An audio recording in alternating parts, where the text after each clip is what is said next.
कहानी की शुरुआत में हम उसियो और उसके पिता को देखते हैं, जो एक पादरी है। उसके पिता उसे 500 साल पहले की कहानी सुनाते हैं, जो उनके घर के मंदिर से जुड़ी है। इस मंदिर में कहीं एक भाला छुपा है, जो डेविल को मारने के काम आता है। लेकिन अपने पिता की बात पर ध्यान नहीं देकर उसियो खाना मांगता है, जिस पर उसके पिता उसे मारते हैं। किसी कारण से उसियो के पिता को बाहर जाना पड़ता है और वे उसे घर के मंदिर का ध्यान रखने को कहते हैं और मंदिर की किताबें लाने को कहते हैं। उसियो किताबें लेकर आ रहा होता है, तभी उसका पैर एक दरवाजे में अटक जाता है और उसे पता चलता है कि उसके मंदिर में एक खुफिया दरवाजा है। ये देखकर उसियो दरवाजे को खोलने की कोशिश करता है, लेकिन जैसे ही दरवाजा खुलता है, वह दरवाजे के साथ तहखाने में जा गिरता है। तभी उसे एक डेविल दिखता है, जिसे देखकर वह डर जाता है। डेविल के शरीर पर उसे एक भला दिखता है, जो उसके शरीर से सिर्फ एक इंसान ही बाहर निकाल सकता है। फिर हमें पता चलता है कि यह डेविल 500 सालों से कैद है। उसियो को पता चलता है कि उसके पिता जिस डेविल की बात कर रहे थे, वो यही भाला और यही डेविल है। डेविल उसियो को उसके शरीर से भाला बाहर निकालने को बोलता है, ताकि वह आजाद हो सके।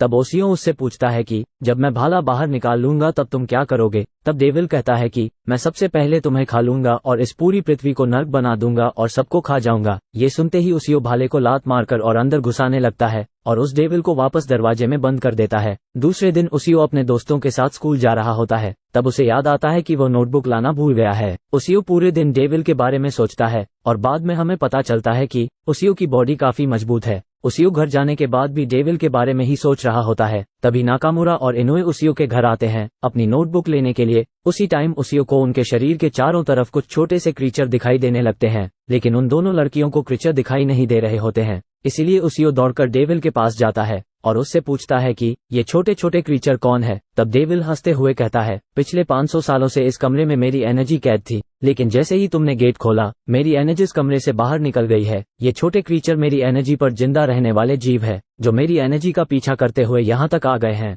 अब थोड़ी ही देर में उन दोनों लड़कियों को भी ये क्रीचर दिखाई देने लगेंगे, लेकिन तुम उन्हें मेरी मदद के बिना हरा नहीं सकते हो। मैं तुम्हारी मदद करूंगा, लेकिन उसके लिए तुम्हें मुझे आजाद करना पड़ेगा। तब उसियो मजबूर होकर भाले को उसके शरीर से बाहर निकालता है। भाले के बाहर आते ही डेविल उसियो पर हमला करता है और उसे और उन दोनों लड़कियों की खाने की बात करता है। ये सुनते ही उसियो को गुस्सा आ जाता है। तब उसियो भाले को जोर से जमीन पर पटकता है और भाले की एनर्जी बाहर आती है, जो उसियो के साथ जुड़ जाती है। और ये देखकर डेविल डर जाता है, क्योंकि भाला अब उसियो के साथ उसी तरह से जुड़ चुका है जैसे 500 साल पहले एक इंसान के साथ जुड़ा था और जिसने उस डेविल को हराकर कैद किया। ये देखकर डेविल डर के मारे बाहर निकलता है और वादे के मुताबिक उसियो की मदद करने के लिए उन सभी छोटे क्रीचर की जान लेना शुरू कर देता है। तभी उसियो भी उस भाले के साथ बाहर आता है और सभी क्रीचर को मार देता है। अब उसियो को पता चलता है कि यह भाला उसकी आत्मा के साथ जुड़ चुका है और ये भाला और उसियो एक दूसरे से बात भी कर सकते हैं। लड़ाई के खत्म होते ही डेविल भागने की कोशिश करता है, लेकिन उसियो डेविल को भाले से डराकर रोक लेता है। उसियो डेविल को उसके साथ रहने को बोलता है ताकि डेविल किसी को नुकसान नहीं पहुंचा सके, और डेविल को एक नाम भी देता है, टोरा, और अपने कंधे पर बैठने को कहता है। बाद में उसियो नाकामुरा और इनोए के पास जाता है, लेकिन वह दोनों लड़कियां टोरा को नहीं देख पाती क्योंकि टोरा सिर्फ उसियो को दिखाई देता है। बाद में उसियो टीवी देख रहा होता है। टीवी में एक आदमी तलवार लेकर आ रहा होता है। ये देखकर टोरा उस टीवी पर हमला करता है और टीवी तोड़ देता है। अगले दिन टोरा उसियो के साथ स्कूल जाता है, लेकिन कोई भी टोरा को देख नहीं पाता और तभी उसियो की तरफ एक बॉल आती है, जिसे टोरा डिस्ट्रॉय कर देता है। तब टोरा उसियो से कहता है कि तुम्हारे हाथ में जब तक भाला है तब तक मैं तुम्हारा कुछ नहीं करूंगा, लेकिन जिस दिन ये भाला तुम्हारे हाथ से अलग हुआ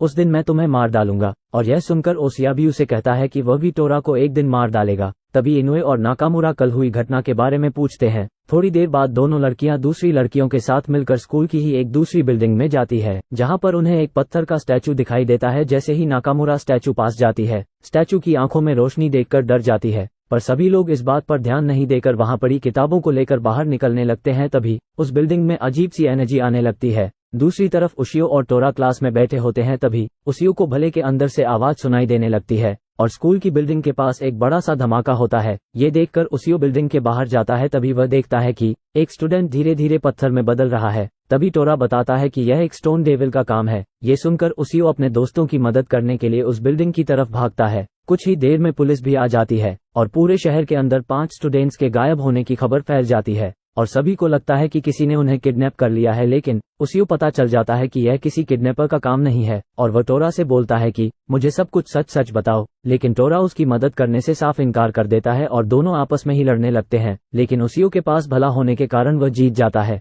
फिर टोरा उसे स्टोन डेविल के बारे में बताता है कि वो बहुत ताकतवर होते हैं क्योंकि वो अपने शिकार को पहले पत्थर में बदलते हैं फिर उनको खा जाता है। दूसरी तरफ दोनों लड़कियां स्टोन डेविल से बचकर भाग रही होती है लेकिन स्टोन डेविल की एनर्जी की वजह से कोई भी इंसान उन्हें देख नहीं सकता। फिर स्टोन डेविल दोनों में से एक लड़की पर हमला करता है और उसे पत्थर में बदलना शुरू करता है। तभी उसियो भाला लेकर अंदर आता है और टोरा के साथ उस डेविल के ऊपर हमला कर देता है, लेकिन स्टोन डेविल उस पर हमला कर देता है और उसियो भाले से दूर जा गिरता है। तभी उसियो अपने दोस्तों की तरफ देखता है जो सभी पत्थर में बदल चुके होते हैं, लेकिन टोरा उसियो की मदद नहीं करता है। स्टोन डेविल उसियो को पकड़ लेता है और बचकर निकलने का रास्ता बंद होने लगता है। तब टोरा उस दरवाजे से बाहर चला जाता है। दूसरी तरफ उसियो स्टोन डेविल से लड़ते हुए टोरा की मदद मांगता है और कहता है कि उसके दोस्तों को यहाँ से बाहर निकालें, जब तक वो इस स्टोन डेविल को रोक कर रखता है। अब उसियो भी पत्थर में बदलने लगता है, लेकिन तब तक टोरा सभी इंसानों को उस रास्ते से बाहर निकाल लेता है। तब टोरा कहता है कि तुम्हें अपने बारे में सोचना चाहिए था, लेकिन उसियो पीछे मुड़कर कहता है कि तुम नहीं समझोगे क्योंकि तुम एक डेविल हो। स्टोन डेविल उसियो को खाने लगता है, लेकिन अचानक टोरा को याद आता है कि उसियो का शिकार तो वह करने वाला है और टोरा उसियो को बचाने के लिए अंदर कूद जाता है, लेकिन स्टोन डेविल टोरा को भी अपना शिकार बनाने लगता है। ये देखकर उसियो अपने भाले को आवाज देता है और उसके बाद वह भला हवा में उड़ते हुए उसियो को पत्थर की कैद से आजाद करवा लेता है। उसके बाद उसियो टोरा की जान बचाता है और टोरा अपनी एनर्जी से स्टोन डेविल के ऊपर हमला करता है और दोनों ही लड़ते हुए हवा में उड़ने लगते हैं। दूसरी तरफ स्टोन डेविल भी अपना रूप बदल लेता है। स्टोन डेविल उड़ते हुए उन दोनों की तरह आगे बढ़ता है। तभी टोरा ओसिया से कहता है कि तुम अपना थूक भाले पर लगाकर इस भाले को उसकी आंखों में घुसा दो, और उसियो भी वैसा ही करता है। इस लड़ाई को टीवी पर सभी लोग देख रहे होते हैं। अब स्टोन डेविल हार चुका होता है और सभी लोग आजाद हो चुके होते हैं। अगले दिन टोरा अपने आप को टीवी में लड़ता हुआ देखकर काफी खुश हो रहा होता है। उसियो के पिता कहानी सुनाते हैं जिसमें 500 साल पहले एक इंसान ने टोरा को भाले की मदद से हराकर कैद किया था। कैद करने के बाद में उस जगह पर एक मंदिर बना दिया गया और वह योद्धा वहां पर पुजारी के भेष में रहने लगा और उसी योद्धा के परिवार से उसियो और उसके पिता भी आते हैं। फिर उसियो अपने पिता को भला दिखाते हुए बताता है कि उसने गलती से टोरा को आजाद कर दिया। ये सुनते ही उसके पिता दौड़कर मंदिर की तरफ जाते हैं और देखकर घबरा जाते हैं। अब उसियो टोरा के साथ एक म्यूजियम में कुछ पेंटिंग्स देखने जाता है। तभी उसियो की नजर एक पेंटिंग पर पड़ती है जिसको एक हानियो नाम के चित्रकार ने अपनी बेटी को देखकर बनाया था, लेकिन टोरा इस पेंटिंग को देखते हुए हंसता है और कहता है कि जिसने भी इस पेंटिंग को बनाया है वह इंसानों के लिए एक डेविल से कम नहीं है। उसके बाद उसियो स्कूल में आता है जहां पर उसका झगड़ा एक सीनियर स्टूडेंट के साथ हो जाता है और ये देखकर टोरा काफी मजे ले रहा होता है। तभी दूसरी तरफ से वही पेंटिंग वाली लड़की चलकर आ रही होती है। अब उसियो उस लड़की से बात करने की कोशिश करता है, लेकिन लड़की पीछे मुड़कर उससे कहती है कि अगर तुमने मुझसे बात करने की कोशिश की तो तुम मारे जाओगे। लेकिन उसियो उस लड़की की बात नहीं सुनता है और उसका अचानक उसके सामने एक गाड़ी आ जाती है, लेकिन वह अपने आप को भाले की मदद से बचा लेता है। तभी टोरा को आसमान में एक डेविल दिखाई देता है। उसके बाद वह लड़की पेंटिंग में अपने पिता से बात करते हुए कहती है लोगों की जान लेना बंद करो। अब उसियो नाकामुरा के पास आकर उस लड़की के बारे में पूछता है। तब नाकामुरा बताती है कि ये लड़की स्कूल में सभी से दूर रहती है और सभी को अपने पास आने से रोकती है, लेकिन जो भी इसकी बात नहीं सुनता और इसके पास चला जाता है उस इंसान की मौत किसी न किसी कारण से हो जाती है। एक दिन अकेले में वह लड़की नाकामुरा को बताती है कि मेरे साथ एक डेविल रहता है जो मेरे पास आने वाले सभी इंसानों को मार डालता है। ये सुनते ही उसियो घर की तरफ रवाना हो जाता है और रास्ते में उसे वही लड़का मिलता है जो इससे स्कूल में लड़ रहा था। दोनों वापस लड़ाई करने लग जाते हैं। लड़ते हुए दोनों दोस्त बन जाते हैं। फिर वह लड़का ओसियो को बताता है कि इस लड़की की मां किसी और के साथ भाग गई थी, इसी कारण इस लड़की के पिता पागल हो गए और एक पेंटिंग बनाते हुए उन्होंने सुसाइड कर लिया। और उसी के बाद से उस लड़की के साथ अजीब सी घटनाएं होने लगी। हमें एक पेंटिंग दिखाई जाती है जहां से एक डेविल बाहर आता है और कहता है कि मैं किसी को अपनी बेटी ले जाने नहीं दूंगा। अगले दिन स्कूल में फेस्टिवल की तैयारियां चल रही होती है और वह लड़की अकेले पेड़ के नीचे खड़ी होती है। उसियो उसके पास जाता है और अपने साथ डांस करने की जिद करता है। उसके बाद दोनों डांस करने लगते हैं। तभी अचानक से बहुत ही तेज तूफान आता है और उस तूफान से एक हाथ बाहर आकर उसियो पर ऊपर हमला कर देता है। ये देखकर वह लड़की अपने पिता हमला नहीं करने को कहती है और उसियो भी समझ जाता है कि सभी मुसीबत की जड़ यही डेविल है।